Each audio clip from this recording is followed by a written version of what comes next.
Okay, hello friends, welcome to इंदून academy. आजच्या व्हिडिओमध्ये आपण जी LSOची बॅच आहे आणि जी लॅब टेक्निशियनची बॅच आहे, म्हणजे जी पोस्ट आहे त्यासाठी आरोग्य विभाग भरतीमध्ये जो एलिजिबिलिटी क्रायटेरिया आहे तो सारखा आहे का हे पाहणार आहोत. ओके, आणि त्या दोन्ही पोस्टसाठी एकाच वेळी आपल्याला ॲप्लाय करता येईल का, या गोष्टी आपण आजच्या लेक्चरमध्ये, आजच्या व्हिडिओमध्ये कव्हर करणार आहोत. ठीक आहे, येणाऱ्या आरोग्य विभाग भरतीसाठी या दोन्हीही पोस्ट खूप जास्त महत्त्वाच्या आहेत, कारण यांचा पे स्केल पण चांगला असतो. त्यामुळे आपण आपली या दोन्ही पोस्टची बॅच सुरू केलेली आहे, जी टेक्निकल आणि जनरल अशा दोन्ही बॅचेस आपल्याकडे अवेलेबल आहेत. तुम्हाला जर बॅचबद्दल काही इन्क्वायरी असेल तर या नंबरवरती कॉन्टॅक्ट करा. आणि आणखी एक बातमी की आपली ऑफर चालू आहे सध्या, ज्यामध्ये तुम्हाला कुठली पण टेक्निकल बॅच भेटणार आहे फक्त 499 रुपयेमध्ये. या प्राईजमध्ये कुठेच बॅच भेटत नाही. आणि जर तुम्हाला जनरल बॅच हवी असेल तर ती भेटणार आहे फक्त 999 रुपयेमध्ये. ओके, ठीक आहे, तर आता आपण आपल्या व्हिडिओला सुरुवात करूया. ठीक आहे, आता आपल्याला माहिती आहे की जी आरोग्य विभाग भरती येणार आहे त्यामध्ये LSOची पण पोस्ट असणार आहे आणि लॅब टेक्निशियनची पण पोस्ट असणार आहे. ओके, तर आता LSO पोस्टसाठी कोण इलिजिबल आहे आणि लॅब टेक्निशियन पोस्टसाठी कोण इलिजिबल आहे आणि दोघांचा सेम इलिजिबिलिटी क्रायटेरिया आहे का हे आपण चेक करूया.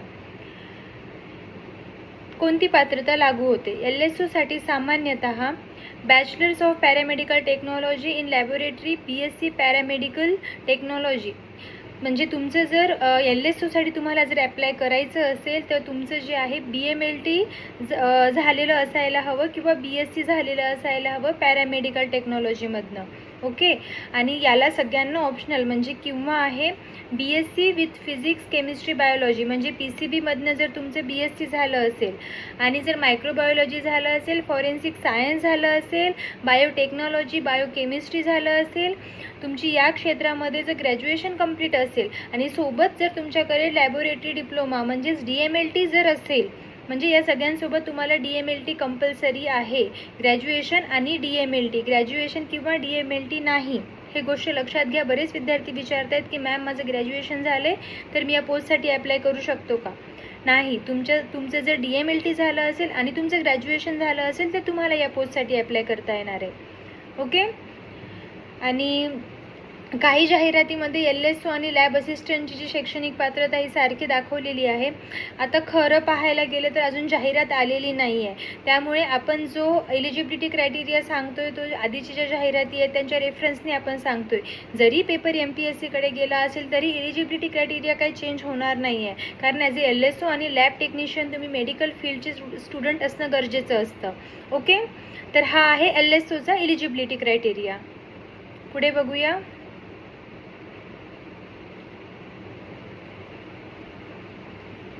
Eligibility for lab technician. Lab टेक्निशियनसाठी कोणती पात्रता लागू होते? अंतिम निकष जे असणार आहे अधिकृत 2026 जाहिरातीतूनच निश्चित करावा लागणार आहे. ओके, लॅब टेक्निशियनसाठी तुमचं जर PCBमधनं ग्रॅज्युएशन झालं असेल, आधी तर तुमचं 12वी सायन्स असणं गरजेचं आहे, म्हणजे तुम्हाला 11वी-12वीमध्ये PCB हा ग्रुप असणं कंपल्सरी आहे. देन जर तुमचं DMLT झालं असेल आणि तुमचं जर BMLT म्हणजे DMLT किंवा BMLT झालं असेल किंवा लॅब क्वालिफिकेशन झालं असेल कुठलं पण, तर तुम्हाला या पोस्टला अप्लाय करता येतं. ठीक आहे, आणि सोबतच तुमच्याकडे मायक्रोबायोलॉजी बायोकेमिस्ट्री केमिस्ट्री अशा पोस्ट या अशा सब्जेक्टमधली जर तुमच्याकडे डिग्री असेल किंवा पोस्ट ग्रॅज्युएशन असेल तर तुम्हाला या पोस्टसाठी अप्लाय करता येतं. ठीक आहे, आता बरेच विद्यार्थी विचारत आहेत की मॅम माझं DMLT झालेलं आहे, नाही माझं ग्रॅज्युएशन झालेलं आहे आणि PG DMLT झालं आहे, तर मला अप्लाय करता येईल का? तर अशा विद्यार्थ्यांना सांगते की तुम्हाला अप्लाय करता येतं. ओके, तुमचं DMLT झालेलं आहे, PG DMLT झालं आहे म्हणजे तुमचं DMLTमध्ये पोस्ट ग्रॅज्युएशन झालेलं आहे, राईट, आणि तुमचं ग्रॅज्युएशनसुद्धा कंप्लीट आहे, मग तुम्हाला या पोस्टसाठी अप्लाय करता येतं. आता जी आरोग्य विभाग भरतीची जाहिरात आहे त्यामध्ये लॅब टेक्निशियन किंवा बॅक्टेरियोलॉजिस्ट असं पण एक पद असतं, त्या पोस्टसाठी पण अप्लाय करता येतं. पण त्याचा जो एलिजिबिलिटी क्रायटेरिया असा आहे की तुमचं जे BSc आहे किंवा MSc आहे ते मायक्रोबायोलॉजीमधनं झालेलं असायला हवं, तरच तुम्हाला या पोस्टसाठी अप्लाय करता येतं. पण हे सुद्धा पद चांगलं आहे, लॅब टेक्निशियनसारखाच पे स्केल असतो याचा पण. येणाऱ्या आरोग्य विभाग भरतीच्या जाहिरातीमध्ये ही पोस्ट असणार आहे. तर जर ज्यांचं BSc मायक्रोबायोलॉजी झालं, MSc मायक्रोबायोलॉजी झाले, तुम्ही या पोस्टसाठी अप्लाय करू शकता. ओके. आता महत्त्वाची गोष्ट की दोन्ही पोस्टसाठी एकदा अप्लाय करता येईल का ते लक्षात घ्या. जे फॉर्म सुटणार आहेत त्यामध्ये वेगवेगळ्या पोस्ट असणार आहेत, तर तुम्हाला वेगवेगळ्या पोस्टसाठी वेगवेगळे फॉर्म फिल करावे लागणार आहेत. तुम्ही एकाच फॉर्ममध्ये दोन्ही पोस्टसाठी अप्लाय करू शकत नाही. आलं लक्षात. फॉर्म सुटल्यानंतर तुम्हाला LSOचा वेगळा फॉर्म भरावा लागेल आणि लॅब टेक्निशियनचा वेगळा फॉर्म भरावा लागेल. ओके. तुम्हाला जर काही डाऊट असेल तर मला कमेंटमध्ये विचारा, मी तुम्हाला उत्तर देण्याचा प्रयत्न करेन. आणि व्हिडिओ आवडला असेल तर व्हिडिओला लाईक करा, कमेंट करा आणि शेअर करा. आणि इंदुना अकॅडमीला जर फॉलो केलं नसेल तर अशाच अपडेटसाठी इंदुना अकॅडमीला फॉलोसुद्धा करून घ्या. थँक्यू.